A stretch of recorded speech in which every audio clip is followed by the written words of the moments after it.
My name is Dr. Nancy Yaw Davis, and we're meeting here to think about the rich history that people in Sitka have over the decades since the Sheldon Jackson School was founded. And a month ago on Founders Day, that was April 17th, we had a delightful time, and there was a range of people connected to Sheldon Jackson, descendants of first class of Rudolph Walton, a lot of descendants of folks from there now with different, but I didn't get the permission from people that spoke at that time. So I made a whole, here I think this is what we did. And I wrote up a letter to the editor, and I wanted people to have that because it indicates the range of institutions that we have in Sitka, educational institutions. And a very exciting thing happened to me on May 6th that I had hoped to share with people after we got from them their connection to the campus of an artifact that was right on the corner in the back dirt from 8 feet deep at Lincoln and Jeff Davis as they prepared a very deep drench for the new water line and the water valve. So on that Thursday night, I saw the valve, and it was dark, and it was huge valve for the new water system. It was coming down Jeff Davis, and he's going to be diverted towards the cottages in that direction, and another part as a major source of water to the rest of the city coming this way. So I saw that happening, and I was fascinated by the technology. That's what I was interested in that night. But then there was this little stretch, and actually it was somebody from the city said, that's probably a beach level there. And I looked over, and it was way deep, and there's no way I'm going to be able to go down the ladder when they're excavating, and it's urgent to get this done, as everybody's, it's night, and they'll work until they get it connected. People had their water turned off. So I should have been thinking, there's the big rock with the petroglyphs over there and the bronze plaque of Sheldon Jackson, which I never read, but I used to run up and down as a kid, and I used to sit on the concentric circles, and that's just across the street from this huge mound that was dirt that had come up in preparation for the water line. And when I came up on Saturday, just past the barriers, I saw in the back dirt from the most recent scoop this magnificent artifact.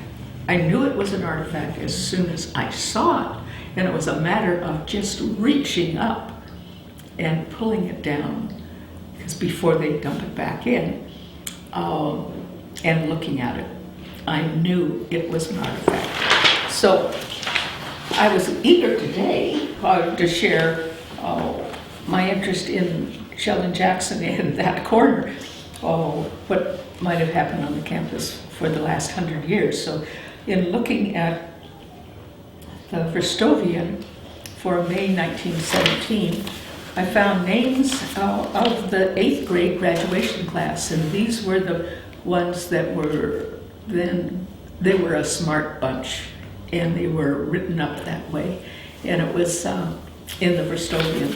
So they wanted to have a high school. They opened the high school that following fall.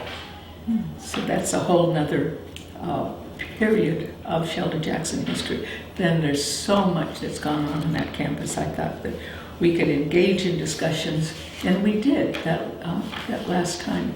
You get a sense of people's connection to the campus and how I think the town has recovered. I wish it was raining today so they could come and think about all the good times they had up there before it closed in 2007, which was such a painful episode that I think it's, but I think the town has recovered, and I think we can still think about those connections and be supportive of what's going on there. There was this hiatus of 10 years, and Anyway, I found these names, and you recognize the Daniels names. I'm going, here she is. Welcome. Nancy Ricketts was here last. I bolted my dinner and I moved over here as fast as I Oh, could. dear Will, come on in. I was just getting started. Here, we could have this. Oh, I think that what we'll do is focus on the artifacts. Did you come for that, or did you come with some ideas of what you'd like to say? Welcome. Can I get, there's no water. I got water. Okay. I just have to sit down for a moment. Yes. Did you walk all the way over? Yeah, all the way, from the Pioneer Home. Oh, dear. Okay. I happen to know that's more than one block. It's more than one block, let me tell you for sure. We should have the meetings over there. Well, you had one over there. I think I've got my glasses here. I brought just a long list of things that I could remember after your last program. Yes. About things that we could talk about, but I don't necessarily have the information. I just know that they went on. Yes, well, that's the kind of thing this is about. Those of you that were connected with the campus at different times with different memories. So if all you do tonight is get Nancy Ricketts' perspective, that would be wonderful. That's rich stuff. And then, oh yeah, I should be here on the graduating class, but I don't know which graduating class is. this is 100 years ago. Oh yeah. But descendants of these people live in Sitka.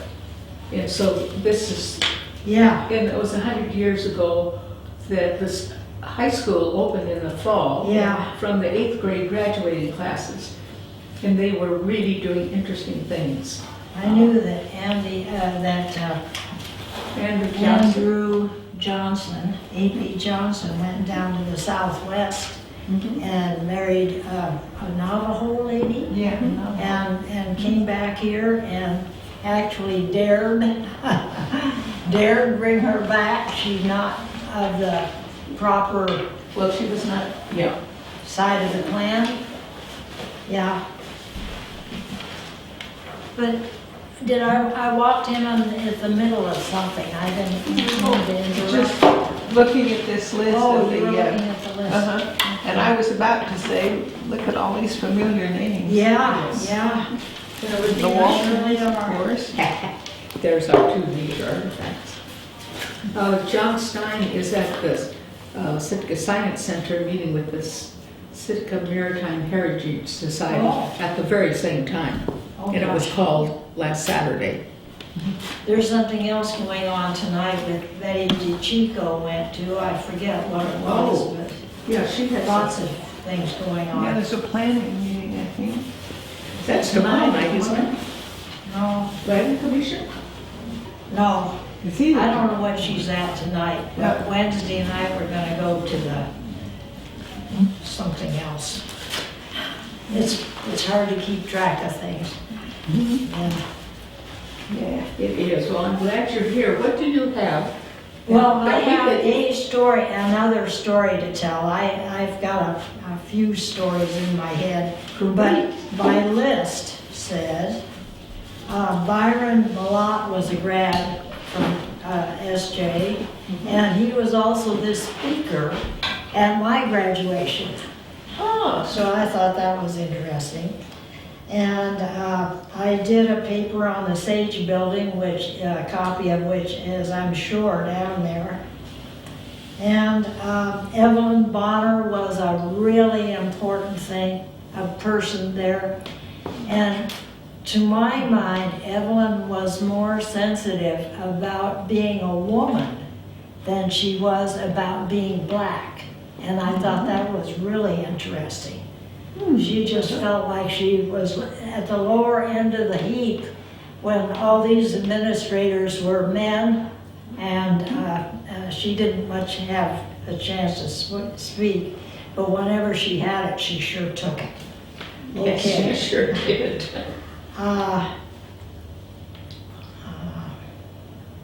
Targets hit and miss which I worked on for 2 years. I was really happy about that when it finally came out. And the Andrews collection, which I'm sure everybody knows about. No, they don't. Tell us about the Andrews collection, because Well, you know it better than any other person. Well, I'm not absolutely sure of my facts. I'm not ready to write a paper on that. No, that's for sure. Just But your knowledge, your experience.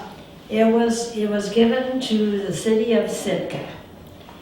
At that time, the public library was not big, active as it got to be later on, but Sheldon Jackson was. So it was gotten to Sheldon Jackson, and I have actually seen the papers on that at the time that it was given or taken to SJ. And it was kept up in the archives. Well, where was the collection when it was moved? It was offered to the city of Sitka, as I remember it, and that would have been the public library. And at that time, the public library was at a very low ebb. I don't know which of its quarters it was in at the time, but I know they had several hazardous things happening to libraries at that time. And it was offered to SJ, and SJ took it. Well, was it in Andrew's collection in his home when it was? It was in his shop, is what I understood. Oh, okay. When he died. And Francis, was it Redmond? Something like that, knew about it and was active in getting it wherever it went. And then it went on to SJ. And it was there until the school failed, and then it was eventually ended up here. They stored it out at the Sawmill Creek facility, and I don't that's know. right, it was stored I think it's down there. supposed to be here, but I've never seen it. Well, I thought there was a room or space that the Conways donated money for. And I I didn't kind hear of about remember a that. photo of the library giving money or something for getting the collection into the public library. Into the public library. Well, I don't know anything about that. All I know about it was when it came to SJ, and I worked with it for some years up there, and took care of it and babied it. You were fierce. And Before you and came on did board, what I had to had do. access, but after she got on board, well, she had control. I had to be babysat by a volunteer out of respect for, Make sure it Yeah, but stayed. before you took over that, there's incredible rich original material Yes. that I used So in the valuable. research that but once Nancy and her degree and her archivist skills, I didn't have a degree at that time. okay, but did that help you get the degree? No. Well, no. Oh, okay. No, I just applied for the degree and took classes, and I took all sorts of classes up there. That's something that Wonderful, took wonderful lesson. classes. Yes, that's a whole topic. It You is. gotta have people that took classes and missed it. Now that there are no elder hostel kinds of things, there are classes, a few art classes at SJ now. But Whitmore, Gladys Whitmore was one of my top teachers. I've heard I that just all thought over the world of state. her. Yes. And I did a paper on Gladys Whitmore too. Oh, And I don't know where that is. I don't know where anything is. My 400-page memoir is down with my daughter now, and I had to phone her today to get some information that I had put in there. But you can't pack all that into one small room at the Pioneer Home. And Missioner's Stay, which was a big important thing. and everybody had access to him. And he was to my mind, a great man and a humanitarian and just a wonderful guy to get along with. And Esther Billman and Alice Postel and the museum, and Erna Gunther when she came up from Washington State to teach here and help with the collection at the museum. And the military slant after the Civil War I thought was very interesting at the college, where they wore uniforms and saluted, I guess, and they rang bells for the time of day and kind of followed the military. It was very, very important to them. Right after the Civil War is when this whole thing started. Yeah, 1878, but it started in a Russian hospital. Yes. Pacific Tides. The history of that led up to it was really something. The choirs, apparently, I have not heard any of the records, but there were records made of the choirs. And for some unknown to me reason, the Lickett people were wonderful musicians. Wonderful musicians. And they put on a lot of plays and choir productions, and they traveled around on the boat, on the SJ boat, to different communities and gave concerts all the way to Seattle, I understand. Yes, that was in 1949, and the person to contact for that is Chuck Daniels. He was the president of the class of 1949. And he tells stories. And back to Malott, can I interrupt and add stuff? I think I will. Well, I mean, I've got my list, but... Okay, well, maybe we can pool ideas here. You mentioned Malott. Yeah. Byron Malott graduated in the high school 1961, and one of his classmates was Harvey Kipke. Oh. And Harvey Kipke told me when Byron was running for office, he told Byron, well, it's about time. Like he had been urging him to for a long time. And so that's the kind of history I see that would be connected with every room in Whitmore and in Fraser Hall. I see a rich continuity throughout the state, a connection through the education of our leaders for 100 and some years. Yes. And with the high school since 1917. So that's why I think this year is an exciting year to get stories like yours that then bring up memories of the people that we shared and knew. Sobolev was another one. I didn't have it on my list. Yes, I just thought he was one of the first graduates. And he was a joy to speak with. Wasn't he amazing? Yeah, and wonderfully balanced thinking, I thought. Yeah, good way to put it. He He could see different points of view and not think anything was horribly wrong with us white people.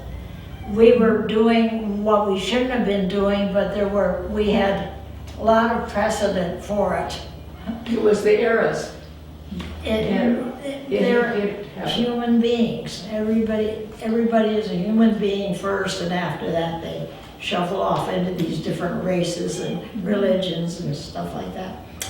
And I remember Hazel Swan and Helen Hines, who were two of the long-running volunteers at SJ. I worked with both of them over a period of years, and they were very, very good. Tell me those names again. Helen Hines and Hazel Swan. Hazel was remarried. Let's see, her first husband died, and then she married another fellow from SJ, I believe. And I knew her as long as she lived. She had, eye trouble? Cataracts, glaucoma. No, For the generation? That's it, yeah. She had that, and she was never able to make any correction on it. As long as she lived, she was following up the different theories about what you can do, but they never got done to help her. And Helen Hines was an outstanding woman. I can remember when she had her 80th birthday, and Hazel Swan and I were just, Wow. oh God, you're that old and you're still operating, and here I am, 92 and still operating. So I don't know what to make of that.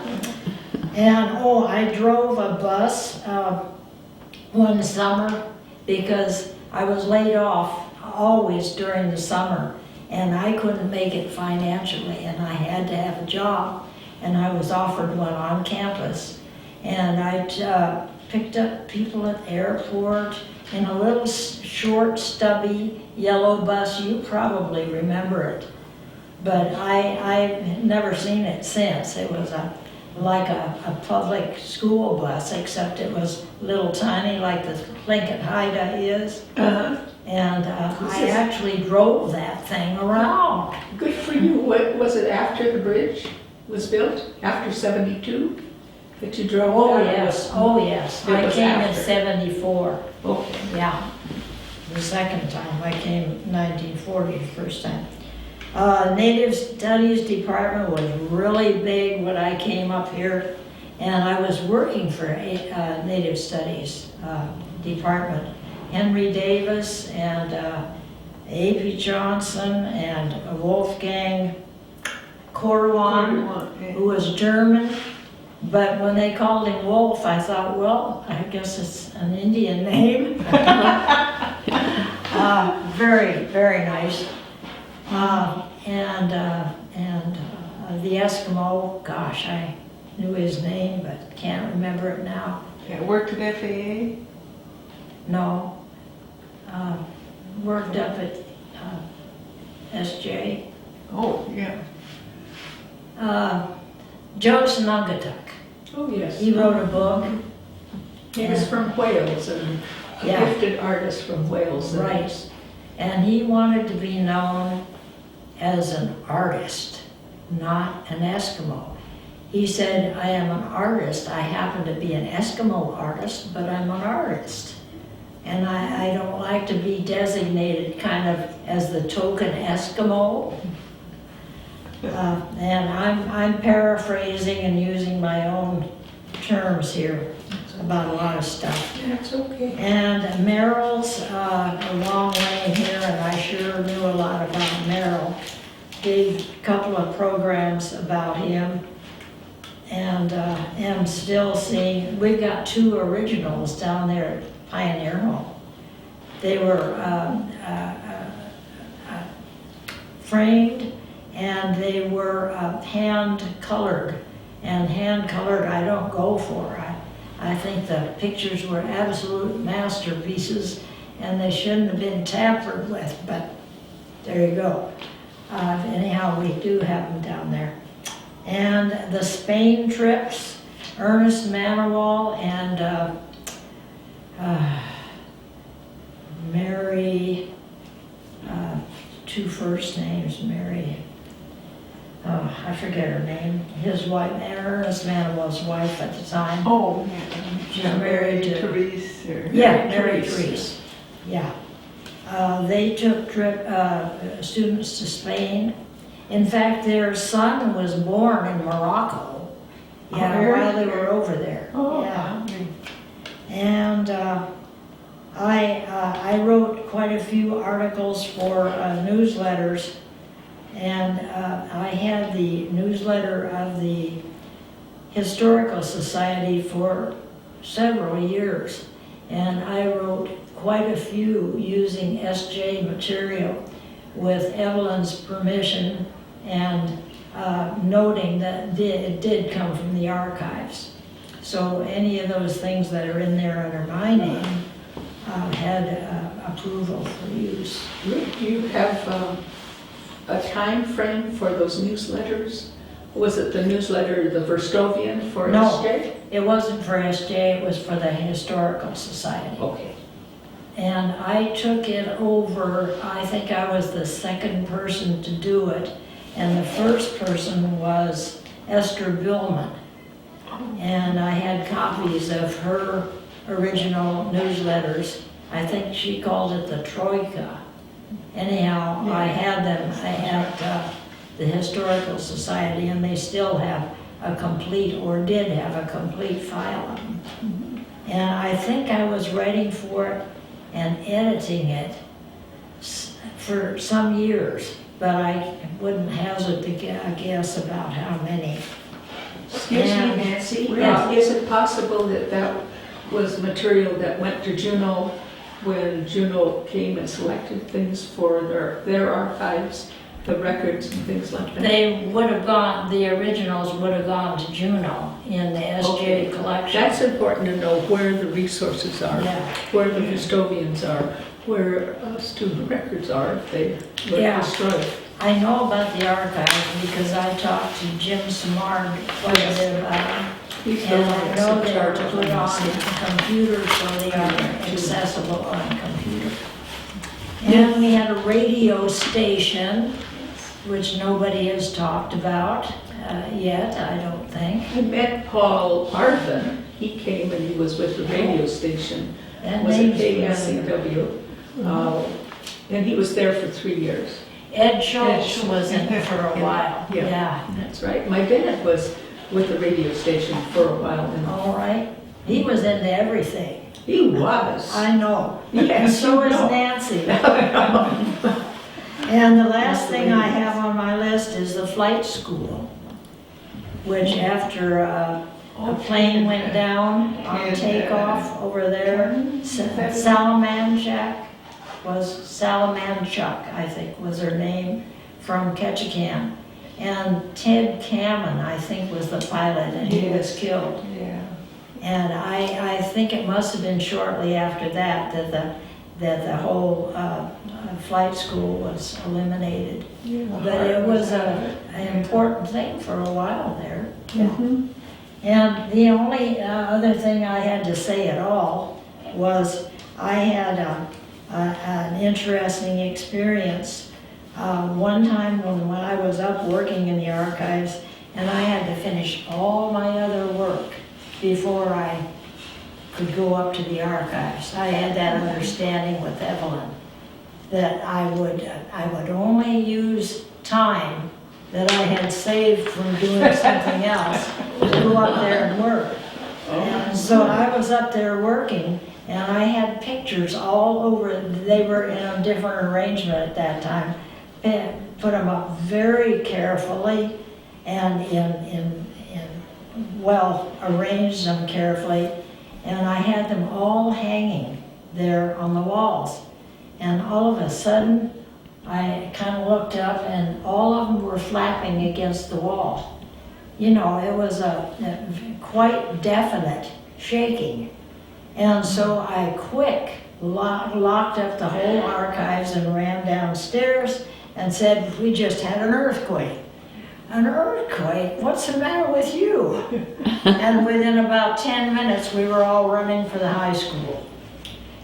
I thought that was interesting. Yeah, good And thinking. that's the end of my notes. Oh, that's wonderful, and that's only just a start. It is. Yes. Nancy, can you tell us anything more about Esther Billman? Was her husband with her? No, I think her husband, am I thinking of that? I get her sometimes mixed up with one of the early women at St. Peter's Church. But I think her husband had died. Okay. And she had twin boys, whom I never met. Yeah. And I don't know where they were because she was there a long time before I came. But I was in one of her classes, so I got the benefit of some of her teaching and a lot of other material, and I worked with her. I know she gave away her jewelry when she found out that she had cancer, She picked pieces of jewelry and gave them individually to different people that she knew. And I have the moose hide one that she gave to me. About this big around, moose hide, beaded, Athabascan, absolutely beautiful. Came from Lake Athabasca, she said. And that was picked just for me. And I treasure it still. Yeah. And she had a hospital bed moved into the support room of the museum, which was upstairs in the library. And she spent a part of every day in that bed, getting the rest that she needed to pull through whatever she was going through at the time. And then she ended up in a hospital down below somewhere, and she had what I had understood from something or somebody, a spontaneous remission of her cancer. And she went home, and then she died. Oh. So it's one of those extra special things that happen to people every once in a while. Happened to Evelyn Bonner too, when she was down in, where was it? Kentucky, after she left here. Mississippi, I think. Maybe Mississippi. It was one of the southern states, and she and Dave had gone down there. She tried several places in the south, and I think the first one did not work out, but the second one, I visited her in the second one, and it was very successful, and she was doing fine. And then when after I came back here, I kept in touch with her, sent her whatever she said she wanted of her personal things that were still in the library, and sent her one of the, that kid's book by Rollins, kid's book, I say, fantasy novel. That's what I call them. I don't know. Oh, the Harry Potter? Harry Potter. Yeah, I don't know yeah. what it was, but it was a children's book as far as she was concerned. But she liked it. She wanted to read it. So I got her a copy at Old Harbor and sent that to her. And I asked her for a photograph, one that we didn't have here, that I wanted to have it framed and put in the archives. She sent it back to me. I took it in and had it framed in an oval frame. I don't know whatever happened to it. When I retired from the library, I never saw it again. But anyhow, and she died of cancer, and she was being given oxygen, I believe it was. DeVita was taking care of her, and she kept throwing the oxygen mask off. She did not want that oxygen mask. So finally, DeVita just left. She did the best she could, and didn't fight with her anymore about putting it back on. She just peacefully died. Yeah, DeVita said, she was very impatient. Yeah. She thought too many people were coming around, and she just wanted to get on with it. Yeah, she did. Is what I understood from DeVita. Yeah, from DeVita, I got the same thing. But the missioner went through, changing the subject, missioner went through a lot the same thing. He was on an orphan train when he was a kid. One of those trains that left New York with kids that didn't have homes anymore, or orphans, or just wandering the streets. And he was put aboard this train as a ward of the state, I guess. And they took the train to the Middle West, stopping at intervals. And the kids were taken off and paraded either on a stage if the place was big, if the town was big, or just at the railroad station if it was small. And people would come and say, yeah, I'd like to adopt this one, or how about that one? I wonder if he'd be a good worker on my farm. And they just adopted them right and left. So Missioner's family of adoption was named Missioner, and that's why he Oh, took now that name. that was Brady, wasn't it? Well, Brady did too, I understood. Oh, and Yeah, Michigan was the same thing. I know Missioner. I didn't know about Brady. Somebody told me about that. Uh, What But about Brady? anyhow, before he died, he was having kidney dialysis, and he decided that he was finished with this. His life was essentially over, and he didn't want to drag it out any longer. And he called in the press and told them that he had felt that he was treating them fairly during his years, and he hoped that he had, and he wondered if they would do him the favor of leaving him alone during his final days or whatever it was. And they did leave him alone. They honored it, and he died. I didn't know. Yeah. Isn't that interesting? We have so many poignant stories. Yes, indeed. Yeah, so That's I'll just wonderful, shut up. Nancy. No, No. this is great. I just am curious about the people that Sandy knew that were connected to SJ and what you might be able to share with us. Well, Les Yaw, I know you know some things about him. Not nearly as much as people in town know. Oh, they know from different angles. Yes. Yeah, because he was a Pioneer Home superintendent, I believe, at one Yeah. time. He saved the 54, bells 59. for the Russian church. Yeah. He did one thing after another, and that was all filed in the papers about him that were in the archives. Now, you prepared his archives in files and made a list of them I with the did different letters. everything that was there at the time, but then more came in and I didn't take care of the last things. Well, there was about 8 boxes that my sister Helen and Betty and Chuck Yeah. and I turned over, but it was right at the end, probably 2005, 2006, Long with that after I new went. librarian.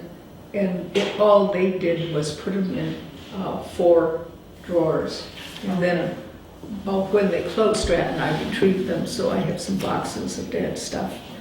Fascinating reading. Oh, But we need to consolidate. Where are your archives?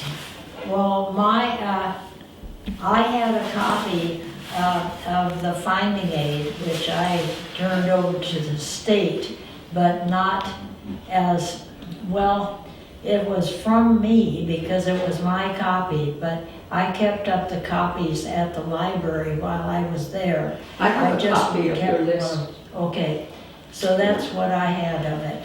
Well, good, thank you. Yeah. It's nice to have the privilege of thanking people that, were here and doing interesting things for decades. Oh, and gosh. collecting. I Documenting. certainly have enjoyed my time.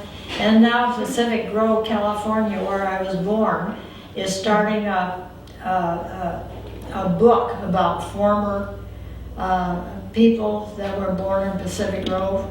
And that was just when my dad was starting his business up there. And so I'm going to write some articles for them from what I laughingly call my memoir. Oh, good. 100, something like 400 pages. That's wonderful, Yeah. Nancy. Yes, because you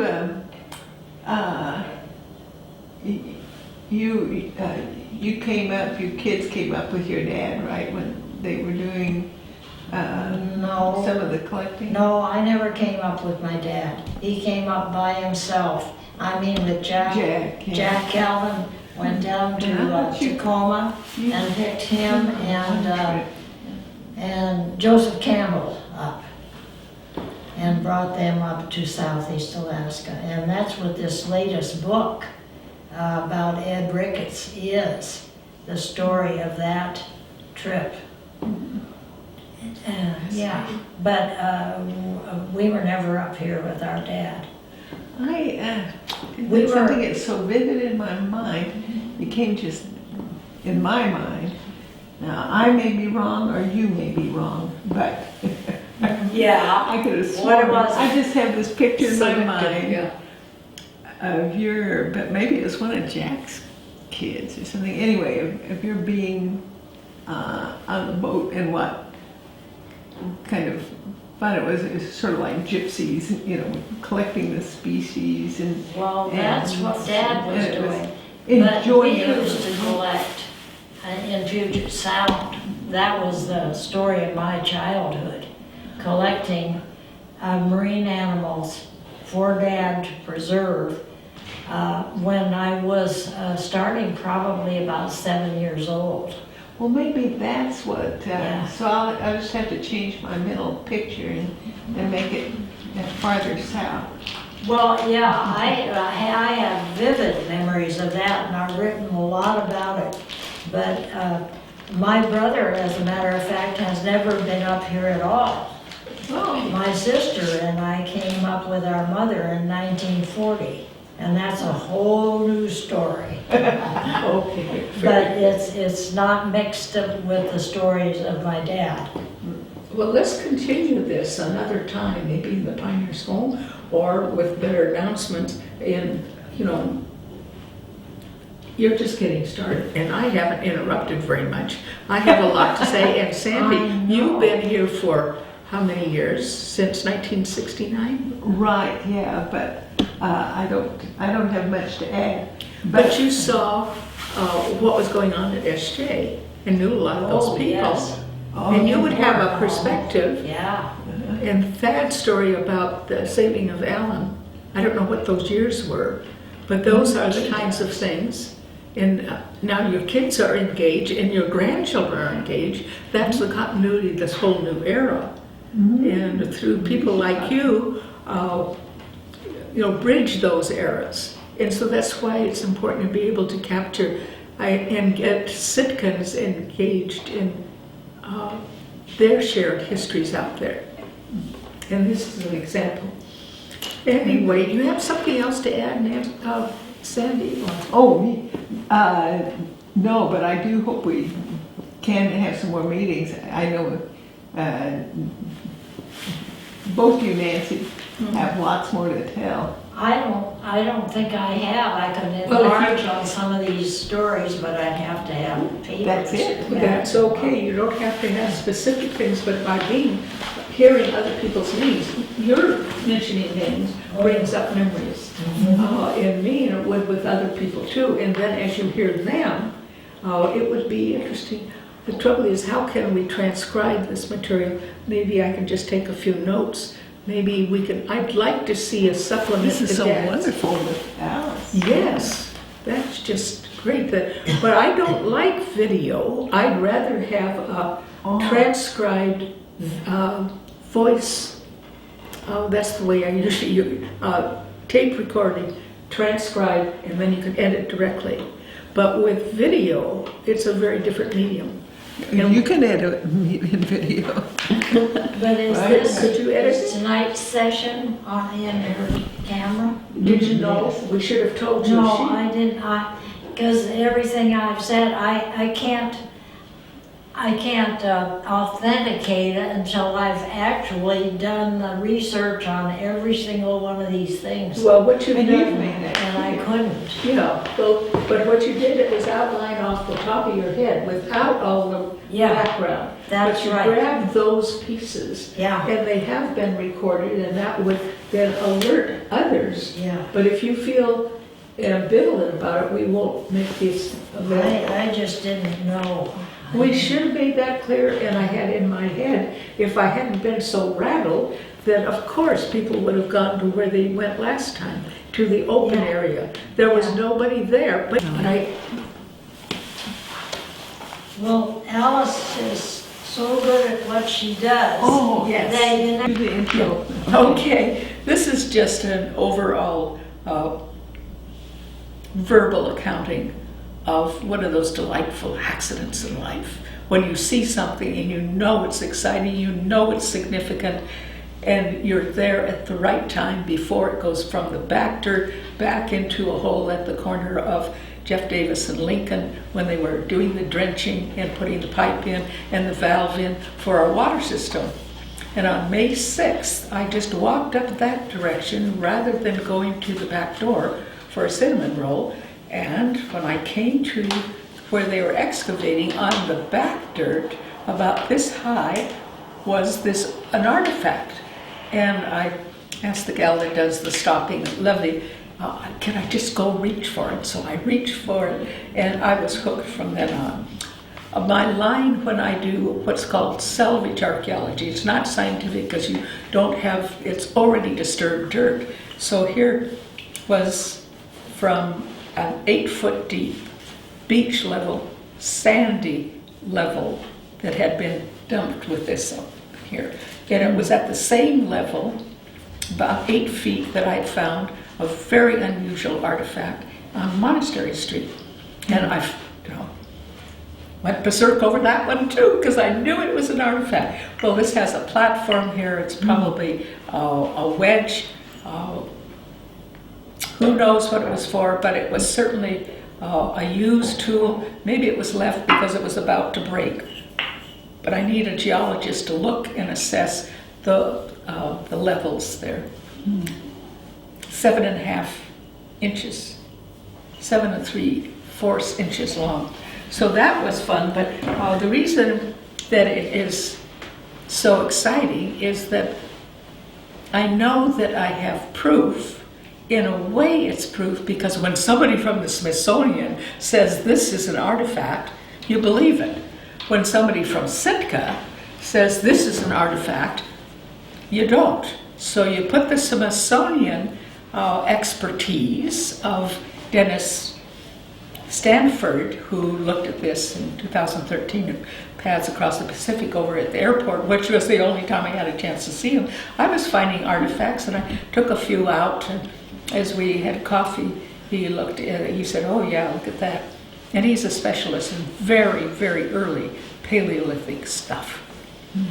18,000 years old on the East Coast. Well, I think we can anticipate here in Sitka that there'll be even earlier material because the land came up and the land subsided, and uplift the movement of the earth in the waters and people is getting earlier and it's shifting to the coast.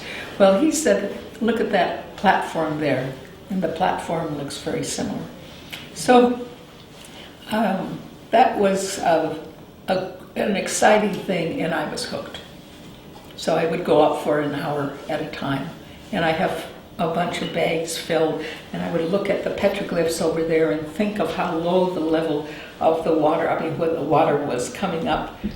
And I just know there's every place around the coast here.